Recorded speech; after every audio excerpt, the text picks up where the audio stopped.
நாம் கனவு கண்டால் அத்தனையும் நாளை நடக்கும். துன்பங்கள் வந்து எம்மை தூக்கில் நிறுத்தும். நாம் துணிந்து விட்டால் அத்தனையும் ஓடி பறக்கும். எதிர்கால கதவினிதம் சாத்தி கிடக்கும். நாம் எந்நாளும் முயன்றால்தான் வெற்றி கிடைக்கும். நான் திரைப்படத்திலே தப்பெல்லாம் தப்பே இல்லை என்ற பாடலினூடாக நான் தமிழ் சினிமாவிலே அறிமுகமானேன். ஐயோ சாமி நீ எனக்கு வேண்டாம் என்ற பாடல் எனக்கு ஒரு அடையாளத்தை தந்தது. அந்த பாடலினூடாகத்தான் எனக்கும் இயக்குனர் ராமச்சந்திரன் அறிமுகமானார். மிக சிறந்த ஒரு கணிதமான உழைப்பாளி, நேர்த்தியாக எதையும் பார்க்கக்கூடியவர். நிச்சயமாக இந்த சதுரங்க ஆட்டம் வெற்றி கொண்டாட்டத்தோடு நிச்சயமாக வெற்றி பெறும் என்று நம்புகின்றேன்.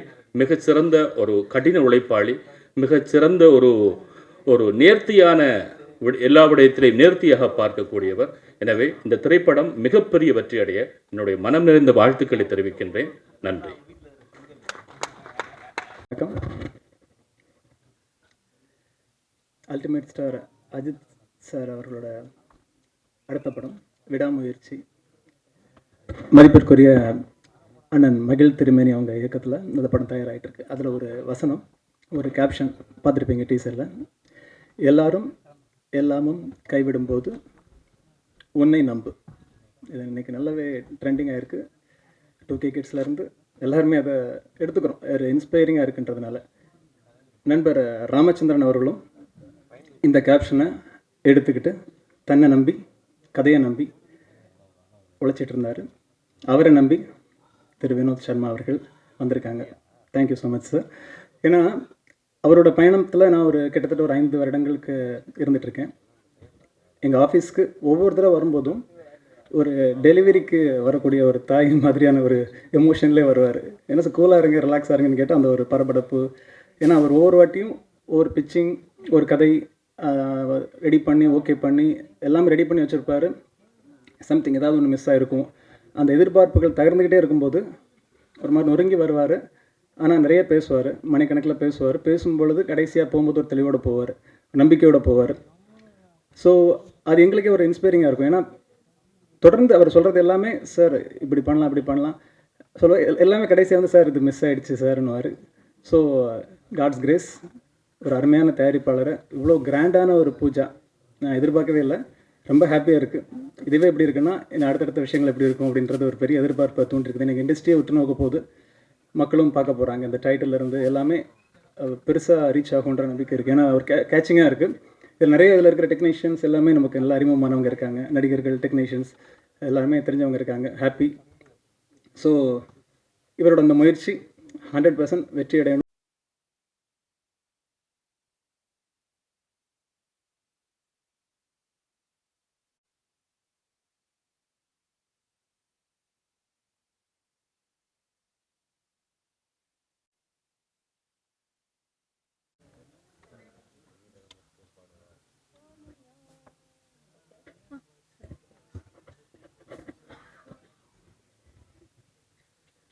எல்லாருக்கும் வணக்கம். என் பேர் சோனியா. ஸோ இந்த படத்தில் எனக்கு வாய்ப்பு கொடுத்த ராம் சாருக்கு ஃபஸ்ட்டு ரொம்ப தேங்க்ஸ்.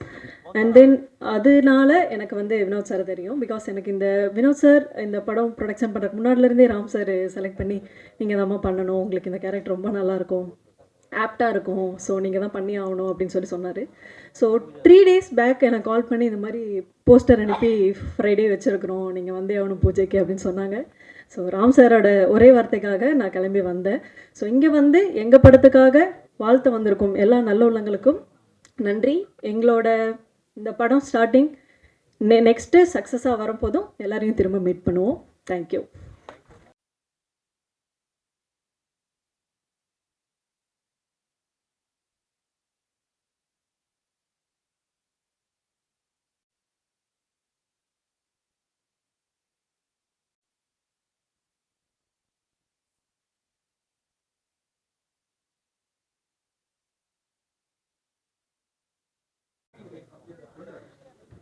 ஒரு சிறந்த நாள் இன்னைக்கு சதுரங்க ஆட்டம் ஆரம்பம் இந்த படத்தின் தொடக்க விழா ஒரு நிறைவாக நல்ல ஒரு இறைவன் ஆசியோடு ஒரு மங்களகரமாக ஆரம்பிச்சிருக்கு. இந்த படம் மிகப்பெரிய வெற்றியடைய எல்லாம் வல்ல இறைவனை வேண்டுகிறேன். இந்த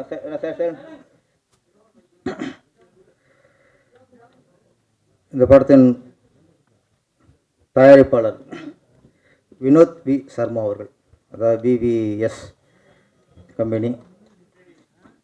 ஆமாம், வீணாலே விக்டரி தான், இல்லை 2 வி இருக்குது, டபுள் விக்டரி தான் இருக்குது.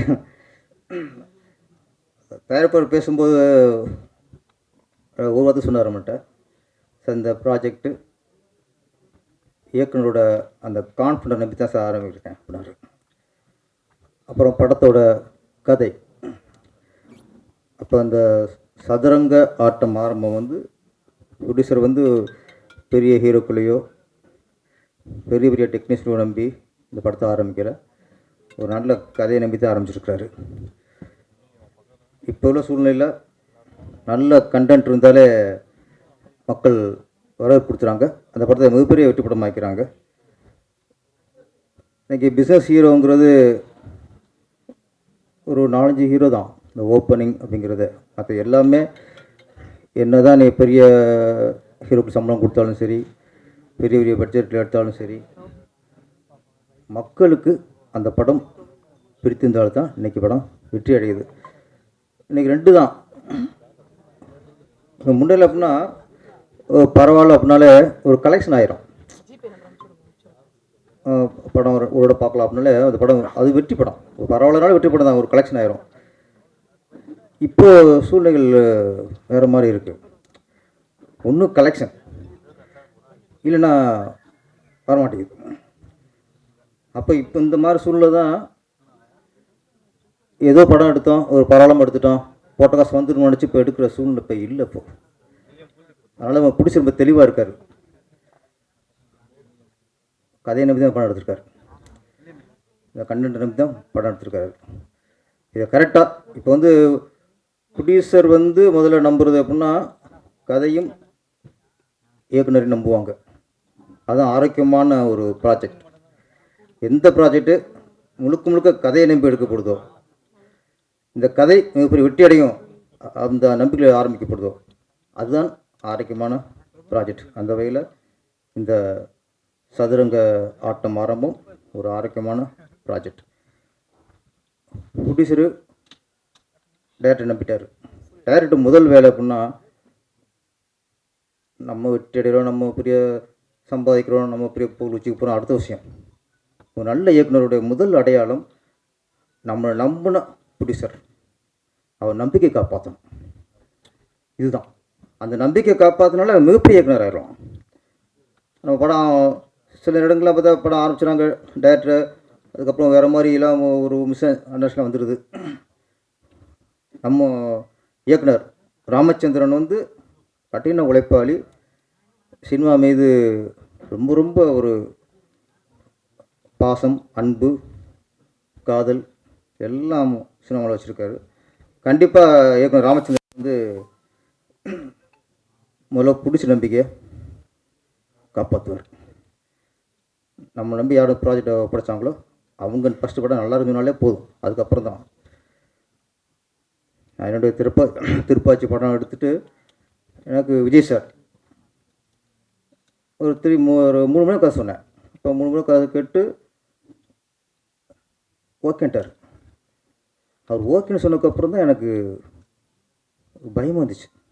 ஏன்னா நான் அப்போ அசிஸ்டன்ட் டைரக்டர், அவர் பெரிய மாஸ் ஹீரோ.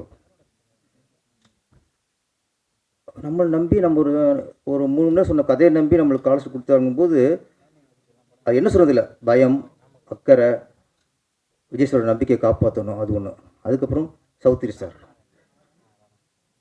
அங்கேயும் அப்படி தானே, அசிஸ்டன்ட் டைரக்டர் தான். அவரும் ஒரு கதையை நம்பி இவ்வளோ பெரிய ப்ராஜெக்ட் கொடுத்துட்டார்.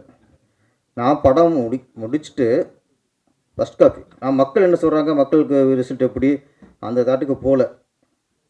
எனக்கு விஜய் சார் வந்து படம் பார்த்துட்டு என்ன சொல்கிறாருன்னு அவர் தான் நம்பி கால்ஸ் கொடுத்துருக்காரு. விஜய் சார் ஃபஸ்ட் காப்பி பார்த்துட்டு நீங்கள் கதை சொன்னதை விட 3 மடங்கு எடுத்திருக்கீங்க சொன்னார். அப்போ தான் எனக்கு திருப்தி ஃபஸ்ட்டு. அதேமாதிரி சௌத்ரி சார் அவர் ஃபஸ்ட் காப்பி பார்த்துட்டு நல்லா ஒடுமையா அப்படின்னாரு. இந்த வார்த்தை தான் எனக்கு முதல் வெற்றி. அதுக்கப்புறம் மக்கள் கொடுத்தாலும் அடுத்த வெற்றி. யாரும் நம்பி ப்ராஜெக்ட் பண்ணுறாங்க. ஏன்னா ஒரு அசிஸ்டண்ட்டாக இருக்கிறவங்களுக்கு ஒரு ப்ரொடியூசர் வந்து ஒரு வாய்ப்பு கொடுக்குறோம், அது வாய்ப்பு இல்லை, அது வாழ்க்கை. அது வாழ்க்கைன்னு உணர்ந்தாத்தான் இதான் நம்ம லைஃப். இதை உணர்ந்தாத்தான் நம்ம வெற்றியை வந்து உருவாக்க முடியும். இது வாய்ப்பாக நினச்சிட்டோம்னு வச்சுங்களேன், அது ஒரு ஏதோ ஒரு வேலையில் வந்து நம்மளுக்கு வேலை அடைக்கிற மாதிரி தான். இது வேலை அடைக்கிற விஷயம் இல்லை. இது ஒரு உதவி இயக்குனருக்கு முதல் படங்கிறது சவால், வாழ்க்கை இது. அப்போ ஒரு வாழ்க்கை வந்து ஒரு பிடிச்சி கொடுக்கும்போது அதை நம்ம காப்பாற்றணும். எனக்கு ராமச்சந்திரனில் ரொம்ப நம்பிக்கை இருக்குது. கண்டிப்பாக நம்ம வினோத் சாரோட நம்பிக்கை அவர் காப்பாற்றுவார். இந்த சதுரங்க ஆட்டம் ஆரம்பம் ஒரு வெற்றி ஆரம்பமாக தான் இது அமையும். இன்னொரு நல்ல விஷயம் இப்போ ஒன்று எப்படின்னா, இடையில கொஞ்சம் புதுசு இருக்கலாம், தயாரிப்பில் இருக்கலாம். முதல் நாள் 2 நாளில் இந்த ரிவ்யூஸ் வெற்றியை பாதிக்குதோ, முதல் 2 நாள் உள்ள விமர்சனங்கள் வெற்றியை பாதிக்குதோ அப்படின்னு சொன்ன பயம் வந்துச்சு அவங்களுக்கு. ஏன்னா நிறைய ஃபஸ்ட் நாளே ஆளுக்கு ஒன்று சொல்லி அது ஒரு படத்தை இமேஜை உடைக்கிற மாதிரிலாம் இருந்துச்சு. அந்த பயத்தில் அவங்களும் கோர்ட்டுக்கு போனாங்க. இப்போ நீதிமன்றம்னு ஒன்று சொல்லியிருக்கு, ஒரு நல்ல வார்த்தை சொல்லிச்சு. ஒரு படத்துக்கு நல்ல விமர்சனத்தை சொல்லும்போது நீ ஏற்றுக்கிற உங்களுக்கு அதே ஆட்கள் வந்து படத்தை விமர்சனம் உங்களுக்கு எதிராக இருக்கும்போது ஏன் உங்களுக்கு ஏற்றுக்கிற மனப்பான்மை இல்லை? சரியான கேள்வி தான். விமர்சனங்கிறது நல்லதையும் ஏற்றுக்கணும், கெட்டதையும் ஏற்றுக்கணும். ஆனால் அதே சமயத்தில் விமர்சனங்கள் நாகரிகமாக இருக்கணும், விமர்சனம் ஆரோக்கியமாக இருக்கணும், விமர்சனம் நேர்மையாக இருக்கணும். தர்மத்துக்கும் தர்மத்தில் வந்து எதிர்மறை தர்மம் நேர்மறை தர்மமும் இல்லை. தர்மம் தான். அதில் எதிர்மறையாக இருந்துச்சுன்னா அது அதர்மம். அதாவது விமர்சனம் வந்து ஒரு தர்மத்துக்கு ஈக்குவல், நீதிக்கு ஈக்குவல், நியாயத்துக்கு ஈக்குவல். அது விமர்சனம் தான். விமர்சனத்தில் வந்து தர்மம் மட்டும் விமர்சனம், அது நேர்மையாக இருக்கணும், நேர்மையாக தான் விமர்சனம். அப்போ விமர்சனம் வந்து நிறையும் சொல்லணும், குறையும் சொல்லணும். அதுதான் இப்போ நான் ஒரு படம் எடுத்து என்னோடய படத்தை நிறைய குறை சொன்னா தான் நான் அந்த குறையெல்லாம் மைண்டில் ஏற்றிக்கிட்டு அடுத்த படத்துக்கு நான் வந்து சரி பண்ண முடியும். அப்போ விமர்சனம் வந்து ஒரு இயக்குனரை அவர் குறையை உணர்ந்து அடுத்த படத்தை சரி செய்யணும். அடுத்த படத்தை அந்த குறையெல்லாம் சரி செய்கிற அளவுக்கு தான் விமர்சனம் இருக்கணும். அதை தான் நாங்கள் எதிர்பார்க்குறோம். நீங்கள் எல்லாரும் சூப்பர் படம் வேறு லெவல், இந்த படத்தை ஈக்குவலே இல்லை அப்படிலாம் சொல்லுங்கள், அவசியம் இல்லை. நல்லதையும் சொல்லுங்கள், குறையும் சுட்டி காட்டுங்க. அதே நேரத்தில் நீதிமன்றம் என்ன சொல்லியிருக்கு, விமர்சனம் அவதூறாக இருந்தால் நீங்கள் போலீஸில் கம்ப்ளைண்ட் பண்ணலாம். அதிகமாக ஏன்னா இன்றைக்கி என்ன சொன்னால், இன்றைக்கி ஆரோக்கியம் ஃபஸ்ட்டு ஒரு காலத்தில் பத்திரிகை விமர்சனம் பார்த்தோம், ஆனந்தவுடன், குமுதம், பத்திரிகை விமர்சனம் பார்த்தோம். அதுபோல் மீடியாக்கள் விமர்சனம் பார்த்தோம். அப்போ ஒரு பத்திரிகை விமர்சனம் பார்த்துட்டு மக்கள் படத்துக்கு போனாங்க. ஒரு மீடியாவில் சொல்கிற விமர்சனத்தை பார்த்து மக்கள் படத்துக்கு போனாங்க. இப்போ என்னென்னா மக்களை விமர்சனம் ஆகிட்டாங்க. இன்றைக்கி பத்திரிகை மீடியாக்களை மீறி ஆடியன்ஸே விமர்சனம். சுட தோசை சுட்டு கொடுக்குற மாதிரி தியேட்டர் வாசலே சுட்டு கொடுத்துறான். மக்களுக்கு தான் படம் எடுக்கிறோம். அப்போ மக்களுக்காக நம்ம அவங்க விமர்சனம் தாங்கிக்கணும். அதே நேரத்தில் மக்களுக்கும் கொஞ்சம் நாகரிகமாக, இப்போ கோர்ட் என்ன சொல்லுன்னா, எதுக்கு இது அவதூறுன்னு சொல்லணும்னா, நாகரிகமில்லாத விமர்சனங்கள் அவதூறு. அப்போ விமர்சனம் பண்ணுங்கள், அது ஒரு நாகரிகமாக பண்ணுங்கள். அதான் இன்றைக்கி வேண்டிக்கிறது. ஆனால் இன்றைக்கி வந்து மக்களே படங்களை விமர்சனம் பண்ண ஆரம்பிச்சிட்ட காலகட்டம். அதனால் மக்களுக்கு ரொம்ப பயப்படணும்.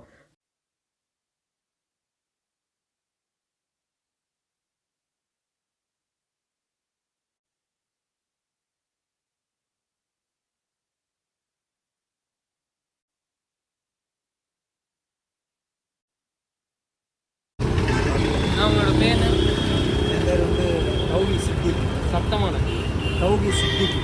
தௌஹி சித்திக் நேம். சித்திக். ஓகே, சித்திக் அண்ணா, இப்போ வந்து நீங்கள் வந்து சொன்னீங்க பல கஷ்டங்கள், பல இதுலாம் துன்பம்லாம் நமக்கு இருக்குது. ஆனால் நம்ம கஷ்டத்தை வந்து யாரும் தட்டி கேட்க மாட்டாங்க. ஒரு பெரிய செலிப்ரிட்டிக்கு, அதாவது தளபதி, இந்த மாதிரி சினிமாவில் இருக்கவங்களுக்குலாம் மட்டும் ஏதாவது ஒன்று தட்டி கேட்குறாங்க அப்படின்னு நீங்கள் கேட்டீங்க. ஏன் உங்களுக்குள்ள அந்த ஆதங்கம்? என்னென்னா, இப்போ நாட்டில் எவ்வளோ வந்து குற்ற செயல்கள், நிறைய கொலைகள், அசம்பாவிதங்கள், திருட்டு இதெல்லாம் வந்து வந்து பார்த்திங்கன்னா வந்து நிறைய நடந்துக்கிட்டு தான் இருக்குது, நாட்டில் நடந்துக்கிட்டு இருக்குது. ஆனால் நடந்துக்கிட்டு தான் கூட இதெல்லாம் வந்து ஒரு தலைப்பு செய்தியாவோ ஒரு பிரேக்கிங் நியூஸாவோ இல்லை வந்து ஒரு இது போட மாட்டாங்க. ஆனால் என்ன ஏதாவது பார்த்திங்கன்னா ஒன்றுமே பிரயோஜனம் இல்லாத வந்து இந்த ஒரு சினிமா அரசியல் இதெல்லாம் வந்து ஒரு ஏதாவது ஒரு வாழைப்பழத்தை கொடுத்தா கூட அதை முதல் செய்தியாகவும் பிரேக்கிங் நியூஸாகவும் போடுறாங்க. ஒரு இது ஒரு ஒரு ஒரு இது என்ன சொல்கிறதா, ஏதாவது ஒரு கட்டிடத்தை திறந்து வச்சா அதில் வந்து ஒரு முதல் செய்தியாக போடுறாங்க. இதெல்லாம் பார்த்தீங்கன்னா அதுக்கு அந்த கட்டிடத்தை திறக்கிறதுக்கு எவ்வளோ பேர் கஷ்டப்படுறாங்க. அதில் ஒரு ஒரு ஒரு ஒரு தொழிலாளி கூப்பிட்டு வந்து ஒரு கட்டிடத்தை திறந்து வைக்கிறாங்க, அது எவ்வளோ பெரிய பெருமை. அதை விட்டுட்டு இந்த மாதிரி இந்த சினிமா நடிகர்களையும் நடிகைகளை கூப்பிட்டு வந்து அது எவ்வளோ பெரிய இதாக இருக்குது. அதனால் என்ன பிரயோஜனம் இருக்குது, சமுதாயத்துக்கு எவ்வளோ பெரிய கேடு தானே ஏற்படுது. இன்றைக்கி சினிமாவனால் பார்த்தீங்கன்னா இன்றைக்கி சினிமாவோட முன்மாதிரியான தான் இன்றைக்கி வந்து உலகம் முழுக்கும் பார்த்திங்கன்னா வந்து விபச்சாரம், கற்பழிப்பு, கொள்ளை, இந்த வந்து ஏடிஎம்மில் திருடுறது இதெல்லாம் எப்படி சினிமாவோடைய முன்மாதிரி தான். அதனால் இந்த சினிமானால நிறையா வந்து மக்களுக்கு வந்து எந்த ஒரு பலனும் கிடையாது, எந்த விதமான பலனுங்களும் நன்மையும் கிடையாது. அது வந்து சினிமாவை பார்த்தீங்கன்னா அவ்வளோ இதாக இருக்குது, ஆபாசமாகவும் அசிங்கமாகவும் நிறையா இருக்குது. சினிமாவை பற்றி பேசினா அதிகமாக இருக்குது. அது சொல்லப்போனால் இது அதாவது என்னோடய வாழ்க்கை நான் நிறைய இது பார்த்துனது சினிமாவை தான் முன் வச்சு. நீங்கள் பேப்பரில் முழுக்க பார்த்தா அதிகம் விளம்பரம் தான் வருது. ஏதாவது ஒரு துன்பமான செய்தியோ ஒரு துக்கமான செய்தியோ ஒரு ஏழைகளுக்கு உணவுகளுக்கு அதை முதல்ல போட மாட்டாங்க, ஒரு செய்தியாக போட மாட்டாங்க. எல்லா பத்திரிக்கையும் சொல்கிறேன், தினத்தந்தியாக இருக்கட்டும், தினமலராக இருக்கட்டும், தினகரனாக இருக்கட்டும், நல்லது இல்லை எல்லா டிவி சேனலும் சரி அதை முதல்ல போடுறாங்க. எனக்கு தெரிஞ்சு மக்கள் படக்கூடிய துன்பத்தையும் துயரத்தையும் அதை முதல் செய்தியாக போடுங்க, பிரேக்கிங் நியூஸாக போடுங்க. அதில் ஃபஸ்ட்டு வரல பாரு, அது உலகம் முழுக்க இது ஃப்ளாஷ் நியூஸாக போடுங்க. அதை விட்டுட்டு இந்த சினிமா செய்தியில் முதல்ல போட்டு எந்த ஒரு நன்மையும் கிடையாது. இப்போ சினிமாவில் இருக்கவங்களாம் இப்போ அரசியலுக்கு வராங்கல்ல, அதை பற்றி நீங்கள் என்ன நினைக்கிறீங்க? சினிமா அரசியல் வரது அதை பற்றி நம்ம அது அவங்க விருப்பம். அது சினிமாவுக்கு அரசியல் வரலாமா? கரெக்ட் தான், அது வராது, அவங்களோட விருப்பம் தானே. அது அவங்களோட விருப்பம், அது விருப்பத்துக்கு ஏற்ற மாதிரி விட்டுடலாம். விருப்பம் என்ற பட்சத்தில் மக்கள் ஓட்டு போட்டு தேர்ந்தெடுத்து வச்சாங்கன்னா அது அவங்களோட இது அவங்களோட விருப்பம் தான். ஓட்டு போட்டு தேர்ந்தெடுத்துட்டாங்கன்னா பரவாயில்ல, இல்லைன்னா அவ்வளோதான். ஆமாம். இன்னொன்று விஷயம் என்னன்னா, இப்போ வந்து இப்போ நாட்டில் வந்து பார்த்திங்கன்னா என்ன சொல்லப்போனால் நம்ம இந்தியா முழுக்கில் இருக்கிறத சொல்கிறோன்னா விலைவாசி ரொம்ப குறைக்கணும். இன்னும் சொல்லப்போனால் வந்து இப்போ இருக்கிற ஜிஎஸ்டியை வந்து பில்லியன்களுக்கு வந்து சலுகையும் ஏழை மட்ட அடிமக்களுக்கு வந்து வரியை உயர்த்துறாங்க. இது முழுக்க கண்டிக்கக்கூடிய விஷயம். நான் என்ன சொல்றேன்னா, விலைவாசி எல்லாமே குறைக்கணும். பஸ் கட்டணம், மின்சார கட்டணம், இந்த மாதிரி அனைத்து இப்போ ஜிஎஸ்டி வந்து இல்லாமல் ஆக்கணும். வெளிநாடுகள் போன்ற நாடுகளை பார்த்தீங்கன்னா ஜிஎஸ்டி வரின்றதே கிடையாது. இல்லை இருக்குது. ஆனால் இந்த மாதிரி வந்து அதிகமான சுமையை வந்து மக்கள் மத்தியில் இது கொண்டு வந்துட்டு அதிகமாக அவங்கள்ட்ட வசூல் பண்ணுறது கிடையாது. ஏதோ ஓரளவுக்கு வந்து சம்பாதிக்கக்கூடிய குறைஞ்சமான வரியை வச்சு தான் இது பண்ண அரசாங்கம் நடத்துனாங்க. இந்த மாதிரி வந்து ஒரு அதிகமான இப்போ ஈக்குவலான இப்போ சமீபத்தில் இப்போ வரக்கூடிய ஜனவரி மாதத்தில் வந்து 18% வந்து ஜிஎஸ்டி உயர்த்ததாக வந்து மத்திய அரசு சொல்லியிருக்காங்க. இது நானும் சொல்கிறேன், இது முழுக்க கண்டிக்கக்கூடிய விஷயம் தான் இது. ஏன்னா ஜிஎஸ்டினால் எவ்வளோ பேர் வந்து சிறு தொழில் பெரு வணிகர்லாம் வந்து இழுத்து மூடிட்டு போயிட்டாங்க இன்றைக்கி.